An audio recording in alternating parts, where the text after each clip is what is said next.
And welcome to Verma's online academy. दोस्तों आइए देखते हैं बेसिक कंप्यूटर से जुड़े हुए कुछ इंपॉर्टेंट क्वेश्चंस। दोस्तों इस पूरे सेट में हम लोग 20 ऐसे क्वेश्चंस के बारे में डिस्कस करेंगे जो बेसिक कंप्यूटर से जुड़े हुए होंगे और जितने भी कॉम्पिटिटिव एग्जाम्स हैं उनके दृष्टिकोण से महत्वपूर्ण होंगे। ठीक है, तो ये वीडियो जो है बहुत ही इंपॉर्टेंट रहने वाला है। हर एक क्वेश्चन को जो है आपको ध्यान से देखना है। ठीक है, हम लोग हर एक क्वेश्चन पर डिस्कस करेंगे और साथ ही साथ उसका आंसर जानने का प्रयास करेंगे। साथ ही साथ दोस्तों, अगर आप हमारे इस चैनल पर नए आए हैं तो हमारे चैनल वर्मास ऑनलाइन एकेडमी को अभी सब्सक्राइब कर लें, ताकि जितने भी समय समय पर पब्लिश होने वाले वीडियोस हैं इनके लिंक्स, इनके अपडेट्स आपको मिलते रहें। ठीक है, दूसरी बात तो मैं ये कहूँगा कि अगर आपने पुरु के मॉडल सेट्स या पुरु के वीडियोस अगर आपने नहीं देखे हैं तो नीचे डिस्क्रिप्शन बॉक्स में आपको पुरु के वीडियोस का लिंक मिल जाएगा, तो वहाँ से आप पुरु के सारे वीडियोस देख सकते हैं। भले ही आप एसएससी की तैयारी कर रहे हो अथवा जेएसएससी की तैयारी कर रहे हो। जेएसएससी का अभी लैब असिस्टेंट का एग्ज़ाम चल रहा है। ठीक है, तो कंप्यूटर से जुड़े हुए काफ़ी सारे क्वेश्चंस पूछे जा रहे हैं, कुछ टफ लेवल के क्वेश्चंस भी आ रहे हैं। तो दोस्तों इसी को ध्यान में रखते हुए ये पूरा सेट जो है ये तैयार किया गया है। तो पहला जो क्वेश्चन है जिसके बारे में हम लोग डिस्कस करने वाले हैं ये है, what is the purpose of an index in a database. एक डेटाबेस में एक इंडेक्स का क्या रोल है, क्या पर्पस है। ठीक है, ऑप्शंस हमारे पास है to sort data in ascending order, ascending order में डाटा को सॉर्ट करने के लिए। दूसरा है to establish relationship between tables. ठीक है, टेबल्स के बीच जो है ये रिलेशनशिप इस्टेब्लिश करने के लिए। तीसरा है to define primary and foreign key, primary और फॉरेन कीज़ जो होते हैं उनको डिफाइन करने के लिए। या चौथा है to improve the performance of data retrieval, data को रिट्राइव करने के परफॉर्मेंस को जो है ये इम्प्रूव करने के लिए, बेहतर करने के लिए। दोस्तों इसका जो सही उत्तर है ये है to improve the performance of data retrieval. ठीक है, एक डेटाबेस में इंडेक्स का पर्पस होता है, इंडेक्स का काम होता है to improve the performance of data retrieval. Question number 2 के बारे में हम लोग डिस्कस कर लेते हैं। क्वेश्चन नंबर 2 कहता है, what is the function of an or gate in digital logic. ठीक है, एक डिजिटल लॉजिक में ऑर गेट का क्या फंक्शन है। ऑप्शंस हमारे पास है performs addition, performs multiplication, performs logical or operation या परफॉर्म्स लॉजिकल एंड ऑपरेशन। ठीक है, तो एक और गेट जो है ये क्या करता है, ये लॉजिकल और ऑपरेशन को परफॉर्म करता है। तो इसका जो सही उत्तर हो जाएगा ये हो जाएगा परफॉर्म्स लॉजिकल और ऑपरेशन। और ऑपरेशन में क्या होता है आपको पता है कि जैसे भी एक भी सिग्नल अगर हाई होगा तो उसका रिजल्ट जो है वो हाई आएगा। फॉर एग्जांपल हम लोग देखते हैं ए और बी, अगर इन दोनों के बीच हम लोग और ऑपरेशन कर रहे हैं तो इसका रिजल्ट क्या होगा, इसका जो आउटपुट होगा ये रिजल्ट कैसा होता है, 0 0 के लिए रिजल्ट 0 आता है, उसके अलावे 0 1 के लिए जो है रिजल्ट 1 रहता है, 1 0 के लिए जो है रिजल्ट 1 रहता है और 1 1 के लिए जो रिजल्ट है ये 1 आता है। कहने का मतलब है कि कम से कम अगर एक हाई सिग्नल रहेगा तो इसका जो आउटपुट होगा ये हाई होगा। ठीक है, तो एक डिजिटल लॉजिक में और गेट का जो फंक्शन होता है ये होता है परफॉर्म्स लॉजिकल और ऑपरेशन। बढ़ते हैं अगले क्वेश्चन की ओर। अगला जो क्वेश्चन है वो है, which of the following is an example of A high level programming language. जो दिए हुए ऑप्शंस हैं इसमें से कौन सा एक हाई लेवल प्रोग्रामिंग लैंग्वेज का उदाहरण है। ठीक है, ऑप्शंस हमारे पास है असेंबली लैंग्वेज, सी लैंग्वेज, मशीन लैंग्वेज या बाइनरी कोड। दोस्तों दिए हुए विकल्प में ऑप्शन बी जो है, जो सी लैंग्वेज है, ठीक है, ये एक हाई लेवल लैंग्वेज का एग्जाम्पल है। सी लैंग्वेज के अलावा जितने भी ऑप्शंस दिए हुए हैं ये सभी, इनमें से एक भी जो है ये हाई लेवल लैंग्वेज नहीं है, हाई लेवल प्रोग्रामिंग लैंग्वेज नहीं है। Question number 4, what is the process of converting digital signals back into analog signals. ठीक है, कहा जा रहा है डिजिटल सिग्नल्स को वापस एनालॉग सिग्नल में कन्वर्ट करने का जो प्रोसेस है ये क्या कहलाता है। ऑप्शंस हमारे पास है मॉड्यूलेशन, डीमॉड्यूलेशन, एन्क्रिप्शन या सैम्पलिंग। दोस्तों डिजिटल सिग्नल को जब वापस एनालॉग सिग्नल में कन्वर्ट किया जाता है तो ये जो प्रोसेस है ये कहलाता है डीमॉड्यूलेशन। तो इसका उत्तर हो जाएगा डीमॉड्यूलेशन। ठीक है, रिसीवर एंड में क्या होता है, जो भी डिजिटल सिग्नल्स होते हैं एट रिसीवर एंड इसको क्या किया जाता है, डी मॉड्यूलेट किया जाता है। ठीक है, और ये प्रोसेस कहलाता है डीमॉड्यूलेशन। अगला क्वेश्चन है, which of the following is an example of an output device. ठीक है, 4 ऑप्शंस दिया हुआ है, इनमें से कौन सा एक आउटपुट डिवाइस है ये आपको बताना है। ऑप्शन है हमारे पास माउस, प्रिंटर, कीबोर्ड या स्कैनर। दोस्तों हमें पता है कि सिस्टम्स में जो है 2 तरह के डिवाइसेस होते हैं, एक तो होते हैं इनपुट डिवाइस और दूसरा होता है आउटपुट डिवाइस। इनपुट डिवाइस से क्या करते हैं हम लोग, कंप्यूटर सिस्टम को डाटा या इंस्ट्रक्शंस देते हैं, और कंप्यूटर जो है आउटपुट डिवाइसेस के माध्यम से जो भी डाटा या रिजल्ट जो है ये हम लोग को भेजता है। तो यहाँ पर पूछा जा रहा है which of the following is an example of output device. तो दोस्तों इसका जो सही उत्तर हो जाएगा ये हो जाएगा प्रिंटर। प्रिंटर जो है ये आउटपुट डिवाइस का एक उदाहरण है, एग्जाम्पल है। इसके अलावा माउस, कीबोर्ड और स्कैनर ये सभी क्या है, इनपुट डिवाइसेस है। क्वेश्चन नंबर 6 हम लोग देख लेते हैं। What is the function of an operating system. कहा जा रहा है एक ऑपरेटिंग सिस्टम का क्या कार्य है, क्या फंक्शन है। ऑप्शन है हमारे पास to manage computer hardware and software resources, computer के हार्डवेयर और सॉफ्टवेयर रिसोर्सेज को मैनेज करना। To develop web applications, web applications को डेवलप करता है। ठीक है, to create graphical user interface, graphical user interface यानी GUI का निर्माण करता है। To design computer network, computer network का जो है डिज़ाइन करता है। इसका जो सही उत्तर है दोस्तों, एक ऑपरेटिंग सिस्टम का जो महत्वपूर्ण कार्य है, जो मेन फंक्शन है, वो है कंप्यूटर के हार्डवेयर और सॉफ्टवेयर रिसोर्सेज जो भी अवेलेबल हैं उनको मैनेज करना। तो इसका सही उत्तर हो जाएगा to manage computer hardware and software resources. ठीक है, बढ़ते हैं क्वेश्चन नंबर 7 की ओर। क्वेश्चन नंबर 7 कहता है what is the process of combining multiple cells into a single cell called in a spreadsheet software. जब आप एक स्प्रेडशीट सॉफ्टवेयर में काम कर रहे होते हैं तो मल्टीपल सेल्स को, ठीक है, मल्टीपल सेल्स होते हैं, आपको पता होगा स्प्रेडशीट सॉफ्टवेयर में क्या होता है, बहुत सारे सेल्स होते हैं, रोज एंड कॉलम्स में बटे हुए होते हैं। अब कहा जा रहा है कि मल्टीपल सेल्स को अगर आप कंबाइन करके एक सिंगल सेल बनाते हैं तो ये जो प्रोसेस है, ये जो process of combining multiple cells into a single cell है, ये क्या कहलाता है। ऑप्शन है हमारे पास मर्जिंग, स्प्लिटिंग, शॉर्टिंग या फिल्टरिंग। दोस्तों इसका जो सही उत्तर है ये है मर्जिंग।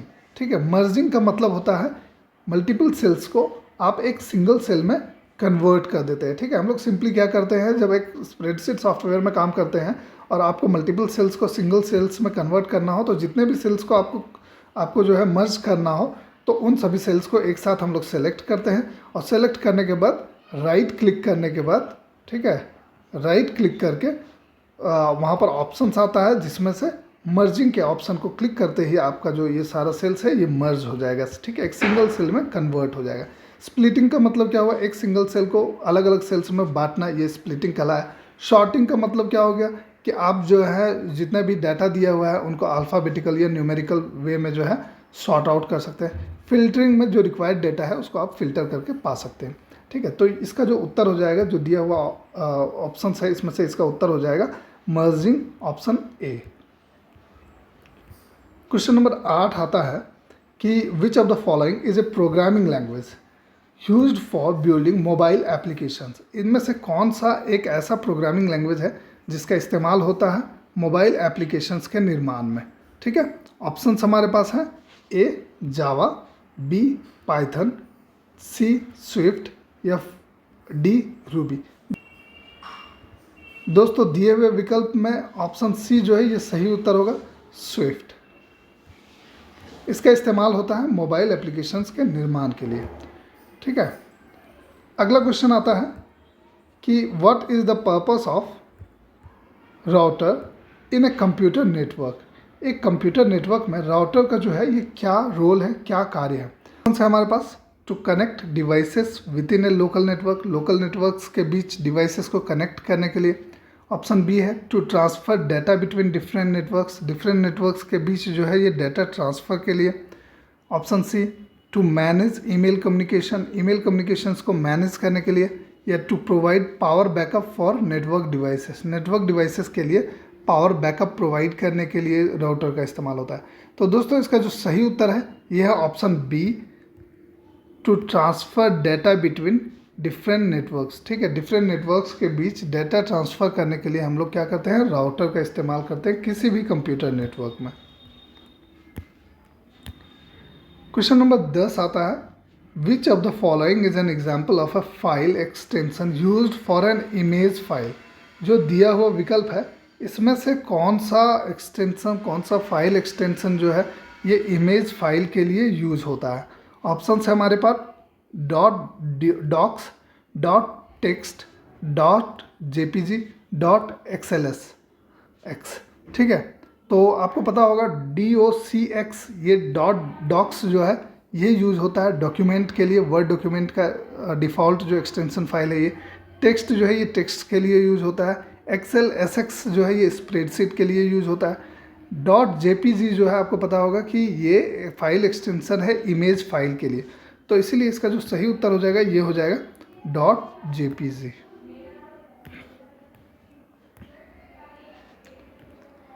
अगला क्वेश्चन आता है, what is the purpose of converting a high level programming language into A machine code line by line called. ठीक है, कहा जा रहा है एक हाई लेवल प्रोग्रामिंग लैंग्वेज को मशीन कोड में कन्वर्ट करने का जो प्रोसेस है ये क्या कहलाता है। ऑप्शन है हमारे पास कंपाइलेशन, इंटरप्रिटेशन, एग्जीक्यूशन या डिबगिंग। दोस्तों इसका जो सही उत्तर है यह है इंटरप्रिटेशन। ठीक है, एक हाई लेवल लैंग्वेज को मशीन कोड में लाइन बाय लाइन कन्वर्ट करने का जो प्रोसेस है यह कहलाता है इंटरप्रिटेशन।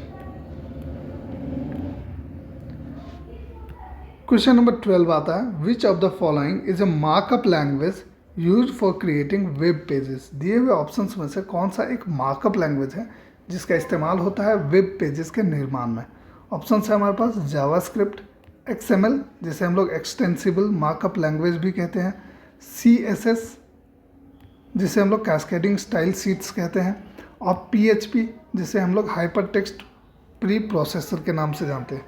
तो दोस्तों इसका जो सही उत्तर है ये है XML जिसे हम लोग एक्सटेंसिबल मार्कअप लैंग्वेज के नाम से जानते हैं। इसका इस्तेमाल, ये एक ऐसा मार्कअप लैंग्वेज है जिसका इस्तेमाल वेब पेजेस के निर्माण के लिए किया जाता है। क्वेश्चन नंबर 13 आता है, what does the acronym LAN stand for. ठीक है, LAN जो है इसका फुल फॉर्म क्या है कहा जा रहा है। ऑप्शन है हमारे पास local access network, local area network, long access network या लॉन्ग एरिया नेटवर्क। दोस्तों इसका सही उत्तर हो जाएगा लोकल एरिया नेटवर्क। ठीक है, LAN का फुल फॉर्म क्या है, लोकल एरिया नेटवर्क। तो दिए हुए ऑप्शंस में option B local area network जो है ये सही उत्तर होगा। क्वेश्चन नंबर 14 है, which of the following is a commonly used database management system. कहा जा रहा है इनमें से कौन सा जो है एक common used database management system है। ठीक है, ऑप्शन है हमारे पास MySQL, फोटोशॉप, माइक्रोसॉफ्ट एक्सेल या माइक्रोसॉफ्ट वर्ड। दोस्तों दिए हुए विकल्प में MySQL जो है एक commonly used database management system है, DBMS है। DBMS का उदाहरण है ये MySQL। ठीक है, ये एक open source database management system है। तो दोस्तों इसका जो सही उत्तर हो जाएगा ये हो जाएगा MySQL। ये क्या है, एक commonly used database management system है। क्वेश्चन नंबर 15 आता है कि what is the function of an antivirus software. एक एंटीवायरस सॉफ्टवेयर का क्या काम होता है। ऑप्शन ए है to prevent unauthorised access to a computer, किसी भी कंप्यूटर में अनऑथराइज्ड एक्सेस को रोकना। To speed up the computer performance, computer performance को जो है स्पीड अप करना। To protect against malware and viruses, malware और वायरस के अगेंस्ट जो है प्रोटेक्शन देना। या to create and edit document. ठीक है, डॉक्यूमेंट्स को क्रिएट करना, निर्माण करना या तो इनको एडिट करना। तो दोस्तों इसका जो सही उत्तर है यह है option C, to protect against malware and viruses.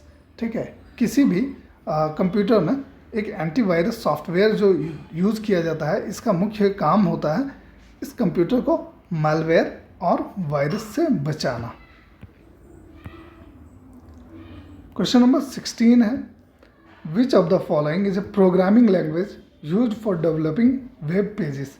दिए हुए ऑप्शंस में से कौन सा एक प्रोग्रामिंग लैंग्वेज है वेब एप्लीकेशंस को डेवलप करने के लिए? ऑप्शन है हमारे पास जावा, रूबी, जावा स्क्रिप्ट या सी हैश। दोस्तों इसका जो सही उत्तर है ये है ऑप्शन सी, जावा स्क्रिप्ट। जावा स्क्रिप्ट एक ऐसा प्रोग्रामिंग लैंग्वेज है जिसका इस्तेमाल होता है वेब एप्लीकेशंस को बनाने के लिए। क्वेश्चन नंबर 17 आता है कि what is the binary equivalent of the decimal number 110। ठीक है, एक डेसिमल नंबर है 110, तो कहा जा रहा है कि इसका बाइनरी इक्विवेलेंट क्या होगा। तो बाइनरी इक्विवेलेंट जो है ये फाइंड करने का प्रोसेस हमने पिछले क्लास में सीखा था कि डेसिमल टू बाइनरी हम लोग कैसे फाइंड करते हैं। तो इसको 2 से डिवाइड करते जाते हैं और जो भी रिजल्ट आता जाता है उसको फिर अगेन हम लोग 2 से डिवाइड करते जाते हैं, जो भी रिमाइंडर आता है उसको बगल में लिखते जाते हैं, है ना, और बाद में हम लोग इस तरह से लेके आते हैं। ठीक है, जो भी नंबर्स यहाँ पर से ऐसे आता है ये इसका आंसर हो जाता है। तो जो यहाँ क्वेश्चन पूछा जा रहा है कि 110 का बाइनरी इक्विवेलेंट क्या है, तो इसका जो सही उत्तर है 1101110। ठीक है, ये 110 का बाइनरी इक्विवेलेंट होगा।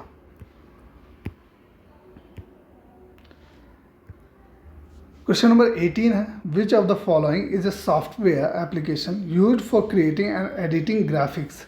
ग्राफिक्स को क्रिएट करने के लिए अथवा उसको एडिट करने के लिए इनमें से किस सॉफ्टवेयर एप्लीकेशन का इस्तेमाल होता है? ऑप्शन है हमारे पास Microsoft Word, Microsoft Excel, Adobe Photoshop या नोटपैड। आपको पता होगा दोस्तों कि दिए हुए ऑप्शंस में एडोब फोटोशॉप का इस्तेमाल होता है किसी भी ग्राफिक्स को क्रिएट करने के लिए अथवा उसको एडिट करने के लिए। ठीक है, तो इसलिए इसका उत्तर हो जाएगा एडोब फोटोशॉप।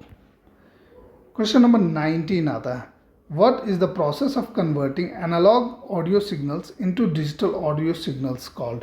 ठीक है, किसी भी एनालॉग ऑडियो सिग्नल्स को डिजिटल ऑडियो सिग्नल में कन्वर्ट करने का जो प्रोसेस है इसको क्या कहा जाता है? ऑप्शन है हमारे पास एम्प्लीफिकेशन, मॉड्यूलेशन, सैम्पलिंग या इनकोडिंग। दोस्तों इसका जो सही उत्तर है ये है सैम्पलिंग। सैम्पलिंग एक प्रोसेस है जहाँ पर एनालॉग सिग्नल्स को क्या किया जाता है, उसको सैम्पलिंग के आधार पर जो है ये डिजिटल सिग्नल्स में जो है ये कन्वर्ट किया जाता है। तो इसका सही उत्तर हो जाएगा option C, sampling. Question number 20। Question number 20 क्या कहता है which of the following is an example of a network topology. इनमें से कौन सा एक नेटवर्क टोपोलॉजी का उदाहरण है? ऑप्शन है हमारे पास विंडोज़, लाइनक्स, बस या मैक।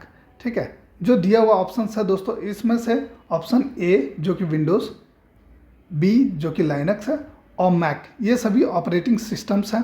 ठीक है, जो दिया हुआ ऑप्शन है इसमें ऑप्शन सी बस जो है ये एक उदाहरण है नेटवर्क टोपोलॉजी का, तो इसीलिए इसका उत्तर हो जाएगा ऑप्शन सी, बस। तो दोस्तों ये थे बेसिक कंप्यूटर से जुड़े हुए 20 अति महत्वपूर्ण प्रश्न जो कॉम्पिटिटिव एग्जाम्स या तो अन्य एग्जाम्स के दृष्टिकोण से इम्पॉर्टेंट हो सकते हैं। दोस्तों आप देख रहे हैं वर्मास ऑनलाइन एकेडमी। उम्मीद है ये वीडियो आपके लिए इन्फॉर्मेटिव रहा होगा। वीडियो पसंद आया तो इसे लाइक कर दीजिए, साथ ही साथ हमारे चैनल वर्मास ऑनलाइन एकेडमी को अभी सब्सक्राइब कर लीजिए ताकि जितने भी अपडेट्स हैं वो समय समय पर आपको मिलते रहें। पूर्व के वीडियोज़ अगर आपने नहीं देखे हैं तो पूर्व के वीडियोज़ का लिंक नीचे डिस्क्रिप्शन बॉक्स में आपको मिल जाएगा, वहाँ से आप पूर्व के सारे भाग देख सकेंगे। धन्यवाद।